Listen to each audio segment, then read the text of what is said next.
What if I was to tell you there was a compact fixed blade constructed out of the mythical steel that us mortals know as MagnaCut?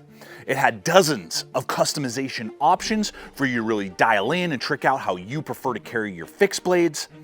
And it was built right here in the USA, and like a hidden treasure, was difficult to get your hands on because of the limited quantities that were available. Well, such a blade exists, the Architect Knives AK3. And as we put this knife through its paces here at the Blade Boot Camp, I'm looking forward to finding out with you how capable it is compared to some other heavy hitters in the American-made MagnaCut steel compact fixed blade arena. We're gonna stack it up today to see where it maybe excels, maybe where it has drawbacks, to find out if it is an excellent option in the compact EDC arena, or if it's just another overhyped mini fixed blade. All you blade lovers the world over, welcome to another video. I'm Aaron, this is Gideonstactical. Let's dive in. Now, the dimensions of a knife have massive influence on how the blade will potentially perform, and this has one of the most unique dimensions you're gonna find in this size range. And we'll look first at the blade. From handle to tip, we're looking at 3 1/8 of an inch long, and the cutting edge, 3 inches even. Very unusual to find that in combination with one of the thinnest blades you're also gonna find at 0.09 inches thick, less than 1/8 of an inch thick on a high flat grind with a super aggressive drop point. I'll basically call that a spear point. I do the tomato test so I can kind of see how is that factory edge. You can see there I'm not pushing, and it just slides right through that. Awesome. Oh yeah. The edge geometry is going to be excellent. Obviously, this thin a blade, it should be, yeah, I mean, this is where it's going to just really excel. That's like a lightsaber right through cardboard. Don't cut your finger off. Hose, sprinkler hose for all you DIYers. DIY, right? Do it yourself, yeah. There we go. Nice, nice, nice, nice. I mean, I barely even have to, no sawing required. Just goes right through that. Okay, I want to see here on this big fat one. Sometimes these big fat guys are hard. Yep, excellent. Oh my gosh, that just like went right through that thing. Basically, I'm good. I'm really happy if there's about like 1-2 pushes. If you have to start sawing, then you know that the geometry just isn't awesome, particularly in this size range. Now, because of the limited nature of these models, I wanted to break in here for just a moment. When this video goes live, there is a limited quantity of these MagnaCut AK3s over on the Architect site in their knife builder selection. Architect Knives currently does batches, so they'll have a certain amount. When they sell out, they're gone for a few months before they get restocked. So they did not pay for this video. They did not sponsor this video. All I have is an affiliate link. I'll have that link popping up now, and it's in the description box below. And I've been able to secure a 10% off promo code that actually you can apply site-wide. So at any point in time, if you feel like you want to peel off and pull the trigger on this, that is available, and you can save a little extra scratch with that promo code. Now, we're going to talk knife builder, we're going to talk pricing, competitive options, and where those other blades maybe stack up compared to this, but I just wanted to give you guys an opportunity, if this is checking the boxes for you, because they do sell out relatively quick.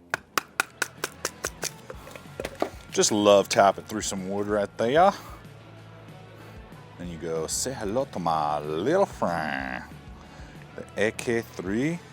Oh, dude. 0.5. Oh my gosh. What is up, Goldilocks? Look at that. Look at that, man. That's what you want to see, dude. Oh my gosh. Let's go. And how full these handles are. I got like 0 hot spot right now. Oh yeah, dude. Now, one downside with these is that they do not come with 90-degree spines, the Architect line currently. They're slightly rounded. You can see there. I mean, it's not going to get anything, even down there. So if having a 90 is really important to you, leave a comment below. You're going to have to throw this on like a grinder, you know, to really get a sharp edge to throw sparks off of fire steel. So regardless of the steel, the factory edge, along with the high grind and thin stock, really excel and will outperform most other compact fixed blades in the size range on the fine precision cutting. But does that transition over into some level of durability with harder tasks? So right tool, right task, but we got to know, right? This is probably a little overkill for how thin the blade is, but we want to know edge stability, durability. If you had to make a notch, you're using this as like your little bushcraft knife, can this thin edge handle some hitting and, you know, pounding like that to make a notch? So obviously no damage right there, and I am not seeing any waving, but I wouldn't go much harder than that on this thin and high a grind. So it's by no means a tank. Know the limitations of your blades. Don't treat them like crowbars, but for medium to light abuse, if you have to do some woods working, especially things like that, the blade can absolutely handle that, which I'm really thankful for.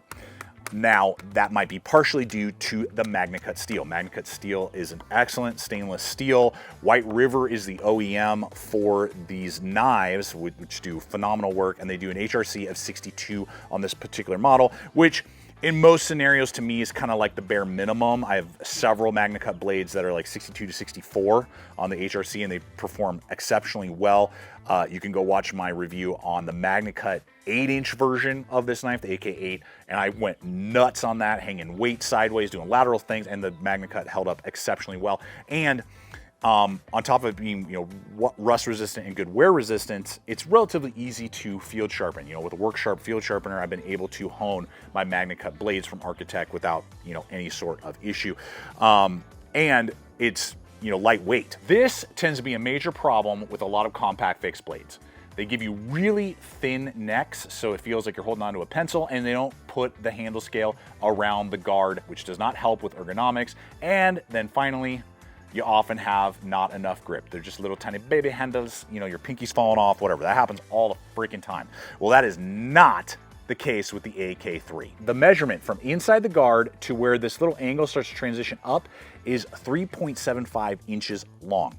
My hand, I wear large size gloves, as you guys know, knuckle to knuckle span 3¼ inches, which means I have tons of real estate out the back there.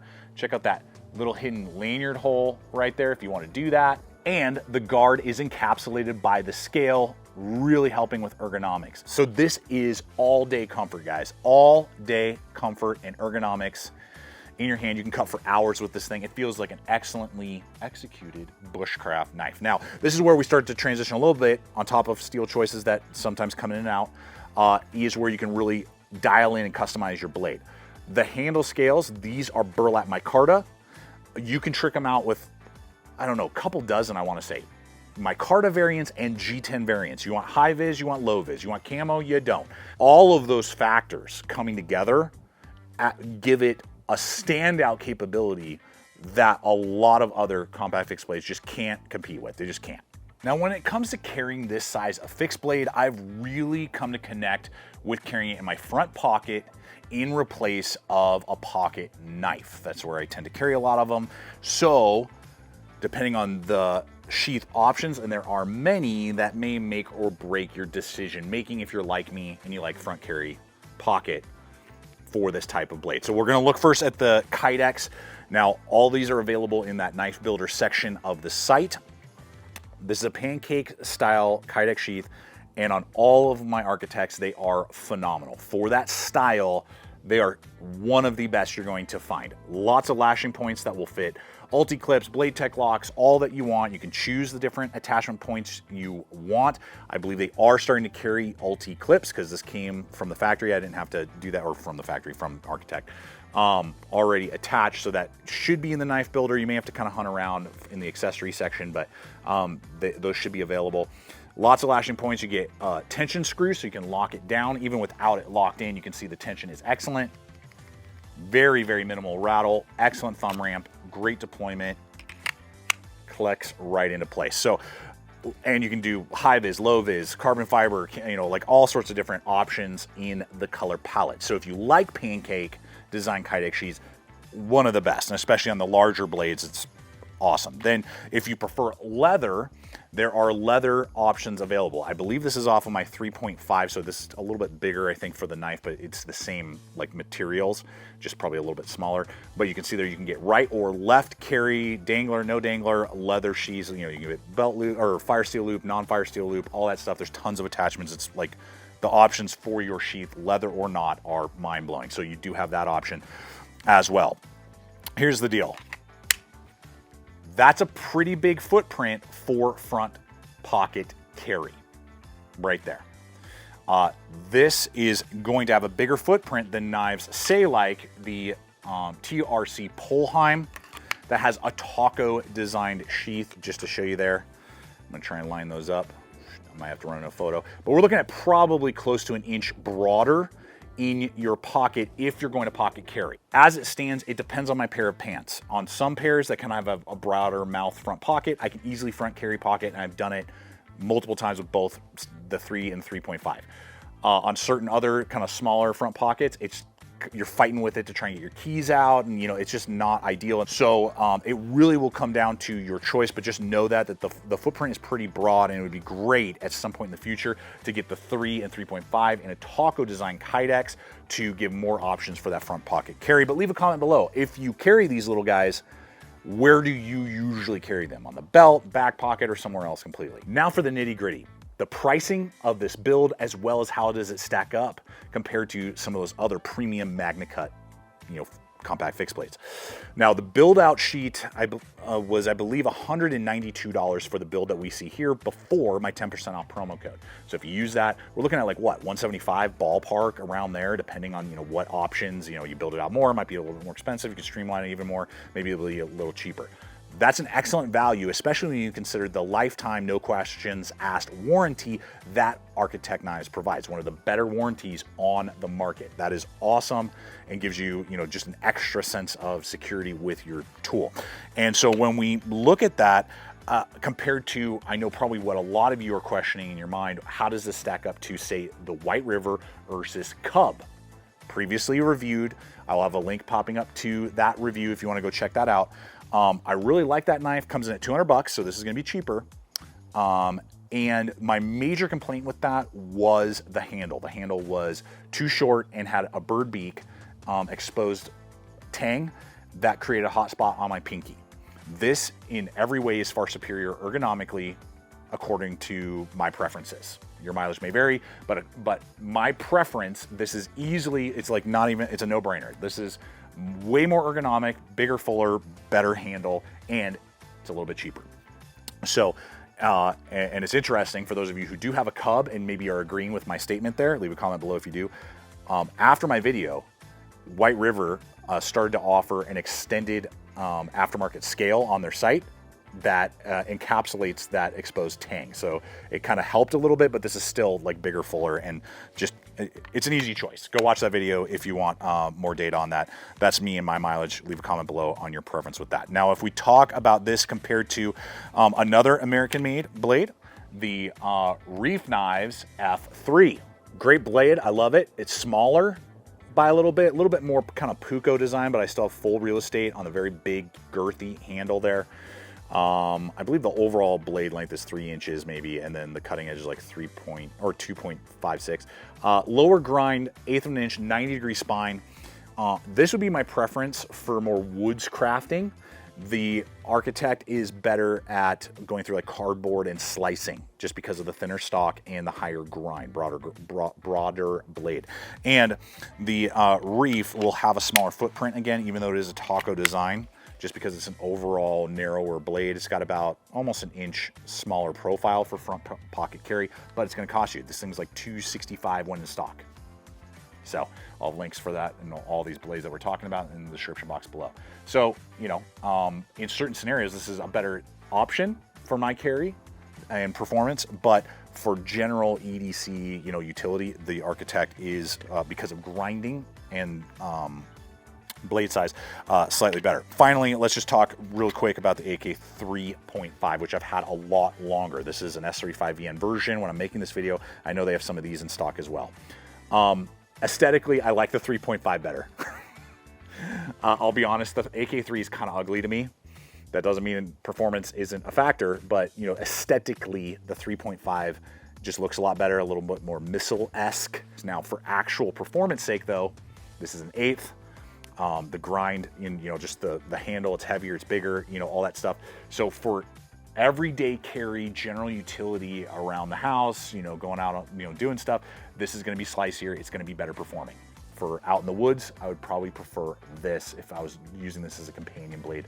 The 3.5 is just a little bit bigger, fuller, you know, beefier, all that. In conclusion, the AK3, a phenomenal choice, and because of the dimensions and value, it is absolutely punching above its weight class and an extremely high performing tool that for the materials and being built in America is actually a really good value, and definitely should be, like, you know, in that maybe say top 5 considerations across the spectrum for those compact EDC fixed blades. But I want to know from you guys, what do you think about this size, the dimensions, the customization options, and if you already own one from one of the previous runs, how has it been performing for you?